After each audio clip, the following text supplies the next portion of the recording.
Greetings, fellow action figure connoisseurs, and welcome to another episode of Digital Caveman Presents.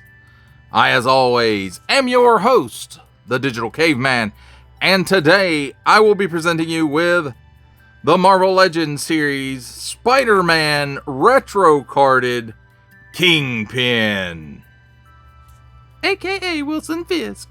Let's get into it!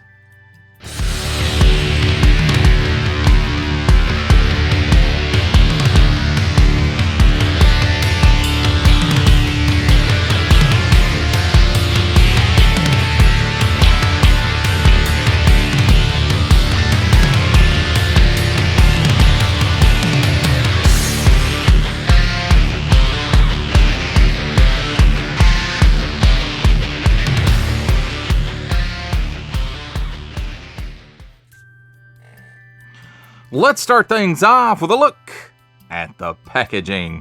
And up here we've got that lovely, my favorite Marvel Comics logo, the one from the late 80s and early 90s. For and up, then we've got Spider-Man with Spider-Man on it. The peg hook hooky hole.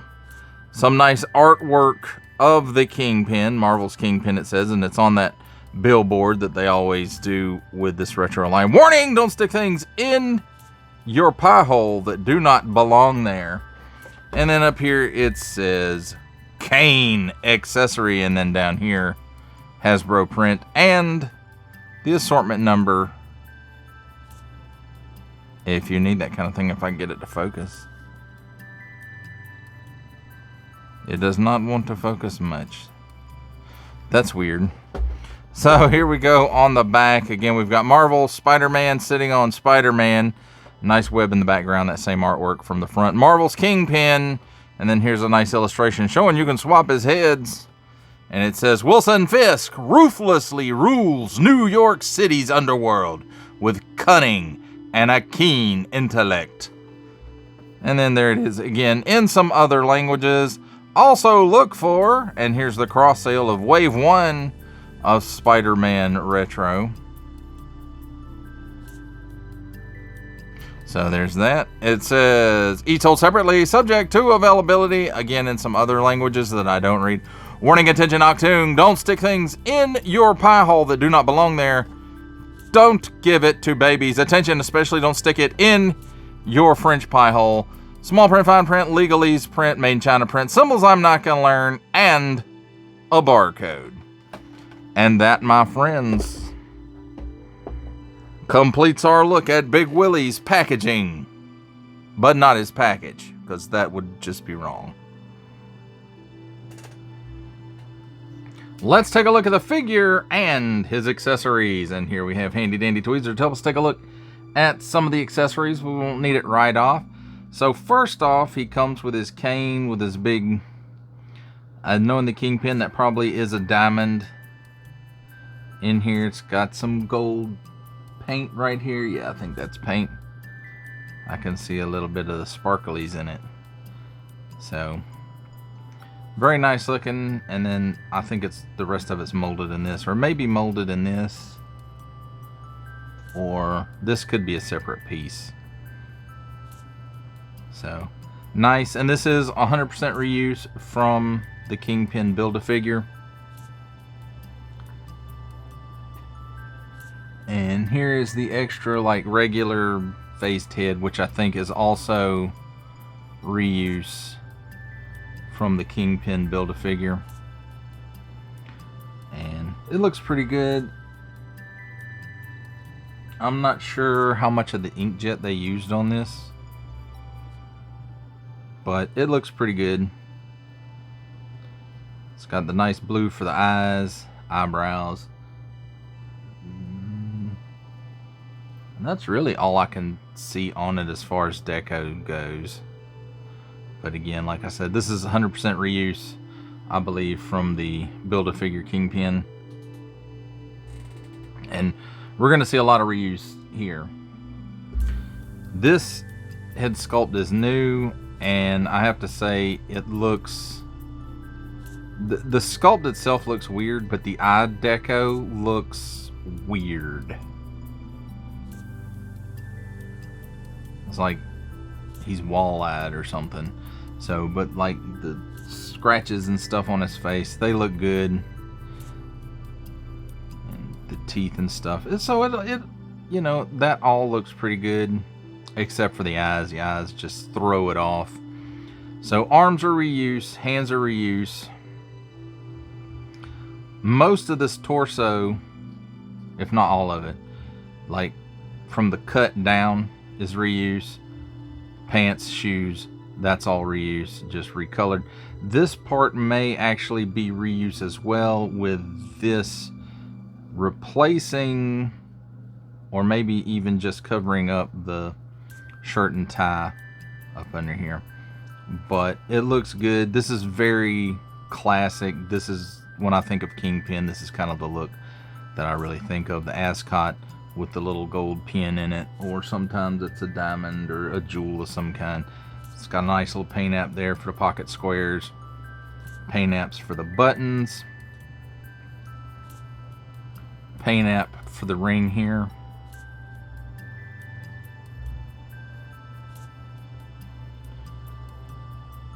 And that pretty much covers the paint apps. There might be a little bit of paint down here for the sleeves.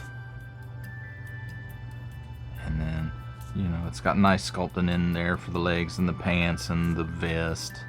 The jacket overlay, of course, again, is reuse from that Build-A-Figure Kingpin. Even the shoes, and I think they reuse these shoes on Joe Fix-It also. Probably most of this they reused on Joe Fix-It as well. But maybe not. They might have made him a little slimmer. But overall, you know, I think it looks pretty good, and it does really have that classic look. Now let's take a look at his articulation. He can look up that high, and it's on... Ooh, there I go, bumping the camera because it's a Digital Caveman review. But on the hinge and ball. So,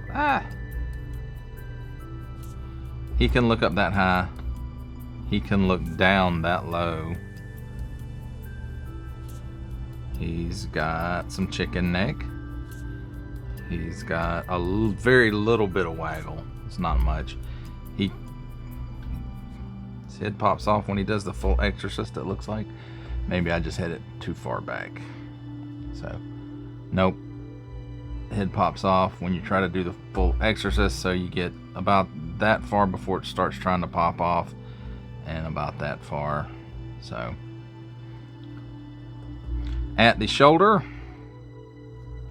the arm raises up well past 90 degrees, 360 degree rotation, single hinge and swivel at the elbow, swivels around 360 degrees, and gives you a little less than, well, pretty good bit less than a 90 degree bend there. 360 degrees of rotation at the wrist, and it's on an in and out hinge. The other hand is an in and out hinge as well. It's a cut here where the, like in the mid chest, I guess. So that gives him a little bit of hula. It does give him a 360 degree rotation. He can lean left and right just slightly. Back barely. And forward barely either. So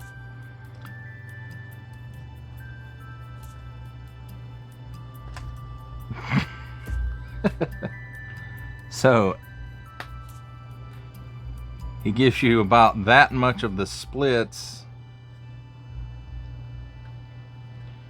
and that's funny when his leg pops off.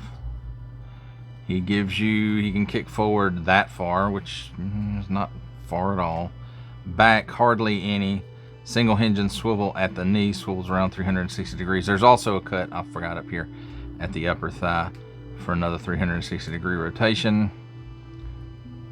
And at the knee, he gives you that much bend, so not the most articulated fellow. At the ankle, tilts down that far, tilts up that far. The overlay here for the pants, or the, you know, the pants leg, kind of hinders that a little bit. And there is a little bit of rocker. It's not a lot.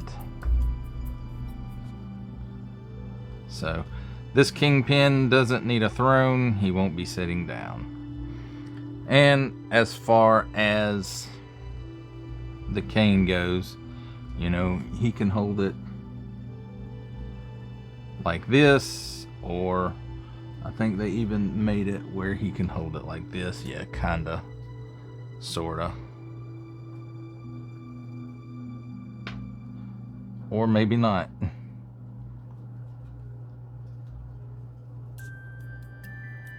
So they're kinda, it's just kinda leaning in his hand there. So there you have it, my friends. That is a look at the figure and his accessories.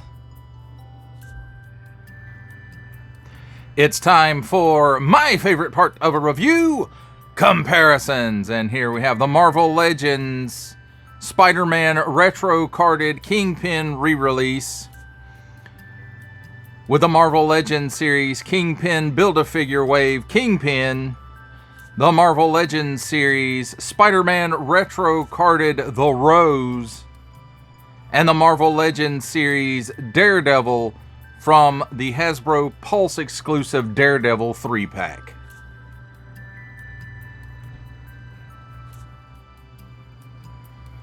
For our last set of comparisons, here we have the Marvel Legends series Spider-Man retro carded Kingpin reissue, with from the Marvel Legends series making his cameo appearance, Stan the Man Lee.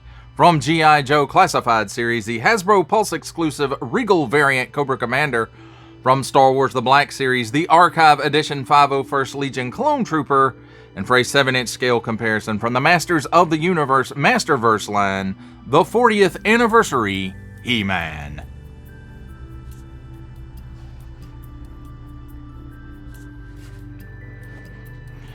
For final ramblings on the Marvel Legends series Spider-Man retro carded Kingpin, I have to say, when I think of the Kingpin, this is more of the look that I think of rather than the more modern, you know, with the suit and tie. I think of the ascot with the pin or the jewel or, you know, whatever the artist feels like putting in there at the time.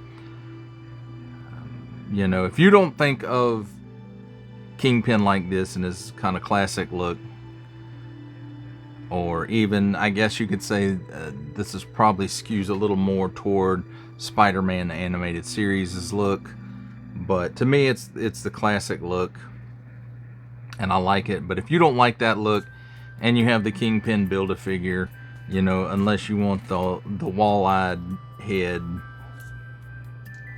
then, you know, this could be a skip for you. And I can't remember, the Build-A-Figure may have come with that extra head as well, so there may be a lot more reuse in here than I'm thinking. But for the most part, this is reuse with just a little bit of retooling and recoloring and stuff. But again, for me, even though I had the Build-A-Figure, that one has that more modern look to it, and I much prefer Kingpin in his classic digs, and that's why I picked this one up finally. I think this is the third re-release of this figure. Maybe it's just a second,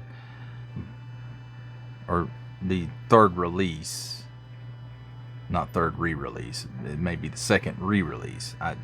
I can't remember. I know it's come up a couple of times, sold out, and then back in stock, and or back up for pre-order rather, a couple of times. So I finally bit the bullet, decided that this version of the Kingpin was the one that I really wanted in my collection. I mean, it's nice to have the more modern version if I want to do a cover of, you know, with the Kingpin a little more modern. So there is that. The articulation on it, I mean, if you're with these larger Marvel Legends, you know, sometimes you don't get as much articulation as you would like, or at least you don't get as much range of motion, because, you know, the legs are, you know, there's not a lot of range of motion in some parts of this figure. And, you know, that could be something to hold you back if you're not really, you know, looking for something that's a little more limited in its range. But for me, you know, Kingpin, he's the guy who gives the orders. Rarely does he, you know, physically involve himself in fights, unless he just wants to, like, you know, when he beats the crap out of Daredevil. And so that's it. Overall, again, I like this figure as far as, you know, it's that classic look. He's going to be standing around, he's going to be giving orders, and he might fight every once in a while. But for the most part, you know, I would have liked for him to be able to have sit behind a desk. That would have been, you know, a neat thing. But the range is definitely not there for that. Well, that does it for the review. I hope you enjoyed it. I enjoyed making it. Only support from viewers like you make this programming possible. Each view does count, and I do appreciate each and every single view I receive. Thank you, and thank you so very, very much for supporting this channel through viewing. If you are interested in supporting my channel further, I'm now offering memberships at various tiers. Click the join button on my YouTube page, or check this video's description for the link and see if any membership offers are right for you, but only if you are in a position to do so. Comment below, like, share, subscribe if you would like to see more content or just help the channel grow, or both. That's even better. And don't forget to ding that bell so that in the future you will be notified as my new content becomes available. That's a wrap, folks. I'll see you next time.